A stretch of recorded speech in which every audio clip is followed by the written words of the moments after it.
ओम। परम पिता परमात्मा ने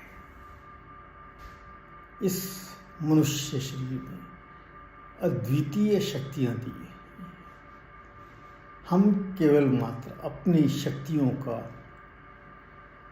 10% से भी कम इस्तेमाल कर पाते हैं और बाकी शक्तियों को जागृत करने के लिए हमारे ऋषि मुनियों ने बहुत अच्छी क्रियाएं दी हैं, ध्यान की क्रियाएं दी हुई हैं। हमारे शरीर में ये शक्ति हमारे चक्रों में, सुषुम्ना नाड़ी में, कुंडली शक्ति में विद्यमान है। वैसे तो चक्र अनगिनत हैं, परंतु मुख्य हम 7 चक्रों का ही ध्यान करते हैं।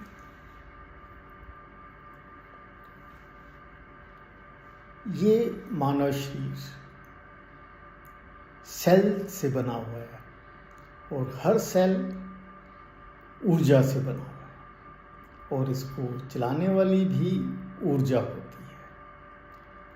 जब सेल की ऊर्जा कम हो जाती है तब सेल अपने कर्तव्य से विचलित हो जाता है और वो अपना काम पूरा नहीं कर सकता, जो कि बीमारियों के रूप में उभरता है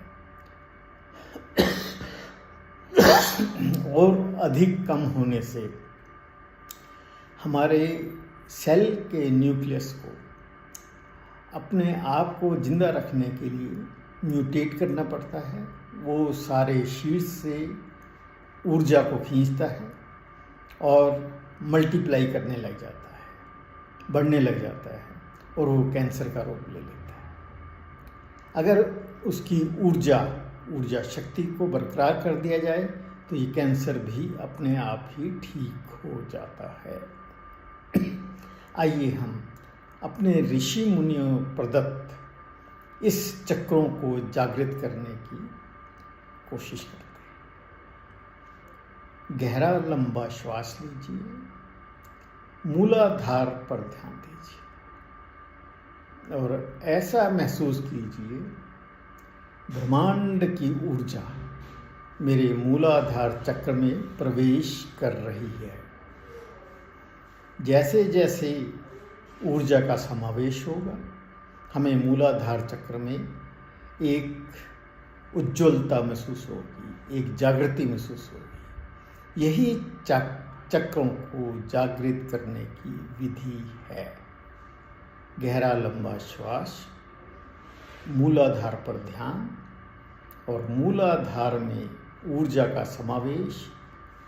मूलाधार को जागृत हुए देखिए, फिर हल्का सा मूल बंद लगाइए और श्वास को बाहर छोड़ते हुए सुषुम्ना नाड़ी, जो कि मूलाधार से सहस्त्रार चक्र तक जा रही है, वहाँ पर ऊर्जा का अवलोकन कीजिए, उस शक्ति का अवलोकन कीजिए। श्वास तो केवल मात्र वाहन का काम करता है, वास्तविक रूप में हम इस टाइम ऊर्जा की गति कर रहे हैं, ऊर्जा को चला रहे हैं। श्वास को बाहर छोड़ते हुए धीमी गति से सुषुम्ना नाड़ी के साथ साथ ऊपर आइए और उस गति को चलते हुए देखिए। हमारे ऋषि मुनियों ने इस ऊर्ध्वगमन ऊर्जा को सुषुम्ना नाड़ी के साथ साथ को ही योग यात्रा का नाम दिया है। इसी को महायात्रा भी बोलते हैं। जिस प्रकार तीर्थ यात्रा करने से हमारे पाप धुल जाते हैं, कहते हैं सुषुम्ना नाड़ी के साथ साथ योग यात्रा करने से हमारे रोग धुल जाते हैं। इस क्रिया को बार बार दोहराते रहिए। गहरा लंबा श्वास, मूलाधार पर ध्यान, मूलाधार में भरती हुई ऊर्जा और मूलाधार का एक ऐसा जागृत रूप देखिए कि आपको आनंद की अनुभूति है।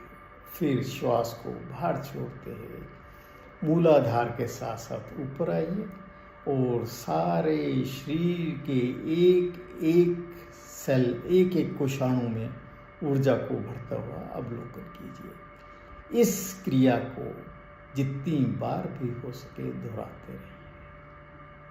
अब गहरा लंबा श्वास लीजिए।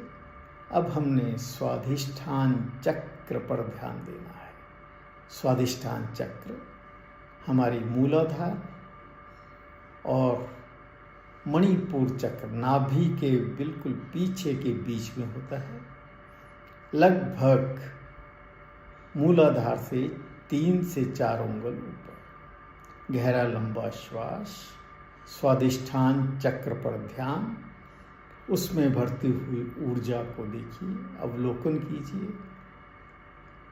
ऐसा लगे कि मेरा स्वाधिष्ठान चक्र जागृत हो रहा है और मुझे आनंद की अनुभूति हो रही है। धीरे धीरे इस क्रिया को दोहराते रहिए और फिर श्वास को बाहर छोड़ते हुए सुषुम्ना नाड़ी के साथ साथ ऊपर आइए और अपने सारे शरीर में फैलती हुई ऊर्जा को महसूस कीजिए। स्वाधिष्ठान चक्र पर ध्यान देने मात्र से हमारा नर्वस सिस्टम स्टिमुलेट हो जाता है। सारा स्नायु तत्व में हमारी ऊर्जा भर जाती है और किसी भी प्रकार की न्यूरोपैथी नहीं रहती। जितने भी न्यूरोलॉजिकल प्रॉब्लम्स होती हैं, रेस्टलेस नाइट सिंड्रोम होते हैं, रेस्टलेस स्लीप सिंड्रोम होते हैं, टांगों में बेचैनी होती है, टांगों में दर्द होता है, वो सब स्वाधिष्ठान चक्र पर ध्यान देने मात्र से ठीक हो जाते हैं। इसी प्रकार मूलाधार पर ध्यान देने से हमारे पेल्विक में जितनी भी बीमारियां होती हैं वो अपने आप ठीक हो जाती हैं। अब गहरा लंबा श्वास, मणिपुर चक्र पर ध्यान, नाभि के बिल्कुल पीछे। मणिपुर चक्र जिस प्रकार मणि की किरणें चारों तरफ फैलती हैं, यहाँ ध्यान लगाने मात्र से पूरी ऊर्जा सारे शरीर में फैलती है और हमें किसी भी तरह की चय अपचय की क्रियाओं में बाधा, मेटाबॉलिक डिसऑर्डर नहीं रहते। गहरा लंबा श्वास, मणिपुर चक्र पर ध्यान। मणिपुर चक्र में ऊर्जा का समावेश और इसको धीरे धीरे जागृत होते महसूस कीजिए। फिर श्वास को बाहर छोड़ते हुए स्वाधिष्ठान चक्र, मणिपुर चक्र, फिर उसके बाद सुषुम्ना नाड़ी के साथ साथ ऊपर आइए और इस ऊर्जा को सारे शरीर में भरते हुए देखिए। इन तीनों चक्रों पर, मूलाधार, स्वाधिष्ठान और मणिपुर चक्र पर ध्यान देने से हमारे शारीरिक रोग खत्म होते हैं और हमारे शरीर में ऊर्जा का समावेश होता है। पहले हम इन 3 चक्रों पर ध्यान देंगे। उसके ऊपर के 4 चक्र हमारे जो आध्यात्मिक शक्ति है उसको दर्शाते हैं। अनाहत चक्र जो कि हमारे कालजे, छाती के नीचे जो गड्ढा है, इसके पीछे 4 उंगल पीछे एक हृदय आकाश है। हृदय आकाश स्थान है हमारे मन का, हमारे चित्त का, हमारे ओज का और सर्वाधिक हमारी आत्मा का।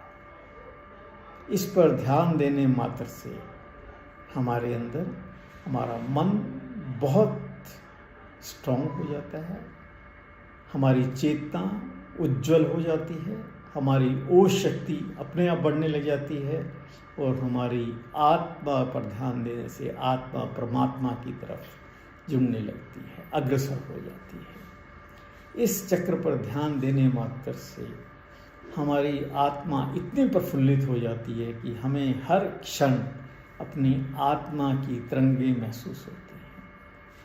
गहरा लंबा श्वास लीजिए, मूलाधार पर ध्यान। अब मूलाधार से आपने ओम का जाप करना है। जैसे मूलाधार से तीर कमान की तरह ओम का तीर छोड़ते हुए ऊपर आना है। जैसे ही आप अपने अनाहत चक्र या हृदय आकाश पर आएंगे, आपको एक विशेष तरंग की उत्पत्ति महसूस होगी। वही तरंग आपकी आत्मा की तरंग है, आपको आनंददायक देने की तरंग है। गहरा लंबा श्वास लीजिए। अब अनाहत चक्र पर ध्यान दीजिए। अनाहत चक्र पर ध्यान देने से आपका मन, चित्त, ओज और आत्मा प्रज्वलित होती है। बस इस क्रिया को दोहराते रहिए और श्वास को बाहर छोड़ते हुए ये महसूस कीजिए कि मेरा मन सुदृढ़ हो रहा है, मेरी चेतना उज्जवल हो रही है, मेरे में ओज की वृद्धि हो रही है और मेरा आत्मा परमात्मा के साथ संलग्न होता जा रहा है। इस क्रिया को अपने हिसाब से दोहराते रहिए।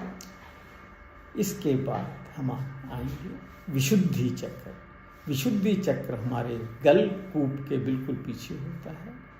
यहाँ पर ध्यान देने मात्र से हमारे अंदर माँ सरस्वती का वास होता है, शुद्धता का वास होता है। गहरा लंबा श्वास, ऐसा महसूस करिए मेरी ऊर्जा मेरी विशुद्धि चक्र में प्रवेश कर रही है और यहाँ से फिर श्वास को बाहर छोड़ते हुए ऐसा महसूस करिए मेरी वाणी शुद्ध हो रही है, मेरे विचार शुद्ध हो रहे हैं, मेरे को हर पल हर क्षण क्लैरिटी ऑफ माइंड होता जा रहा है, विशुद्धता मेरे अंदर प्रवेश करती जा रही है।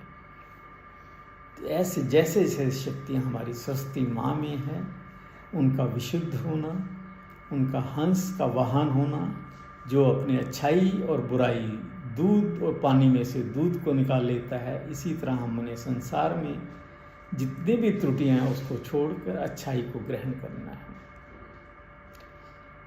हमारी सरस्वती माँ का सिंहासन कमल का फूल है, जो कि कीचड़ में होता है, परंतु इसके ऊपर कीचड़ की एक बूंद भी नहीं होती। इसी प्रकार हमने इतना विशुद्ध हो जाना है, हम किसी भी वातावरण में रहें परंतु हमारे अंदर किसी भी तरह की त्रुटि नहीं होनी चाहिए। इसी तरह माँ सरस्वती का जो हाथ में वीणा है, वीणा द्योत करती है कि हमारी वाणी वीणा की तरह मधुर हो और सारे संसार को मधुरता का संदेश दे, ब्रह्म ज्ञान का संदेश। इसके बाद हम ध्यान देंगे आज्ञा चक्र पर। आज्ञा चक्र का ही दूसरा नाम ज्ञान चक्र है। आज्ञा चक्र जहाँ पर हम बिंदी या टीका लगाते हैं उसके बिल्कुल पीछे होता है। यहाँ पर ध्यान देने मात्र से आपके अंदर गिरा ज्ञान गोतीत होता है, जो हमारी इंद्रियों से दूर है, हमें उन सब का भी ज्ञान होने लग जाता है। हमारी इंद्रियां, हमारा मन, हमारे विचार ऐसे हो जाते हैं कि हमें दूरगामी किसी भी तरह के जो इंद्रियों से परे हैं उनका भी ज्ञान हो जाता है। इसी को बोलते हैं गोतीत। गय शब्द इंद्रियों के लिए आता है। गोतीत ज्ञान होने का मतलब है कि हमें वर्ल्ड वाइड कहाँ क्या हो रहा है, अगर हम ध्यान लगाएं तो हमें उसकी प्राप्ति हो जाती है। और इसके बाद आता है सत्य ज्ञान। सत्य ज्ञान प्राप्त होता है सहस्त्रार चक्र से। गहरा लंबा श्वास, मूलाधार पे ध्यान और श्वास को बाहर छोड़ते हुए सुषुम्ना नाड़ी के साथ साथ ऊपर आइए और इसको अपने श्वास को सहस्त्रार चक्र कपाल से बाहर निकलते हुए जैसे जैसे श्वास की ये क्रिया ऊर्जा बाहर निकलेगी, आपके कपाल में सहस्त्रार चक्र जागृत होगा, सहस्त्र दल वाला कमल खिलना शुरू हो जाएगा और आपको संसार का सत्य ज्ञान अपने आप प्राप्त होना शुरू हो जाएगी।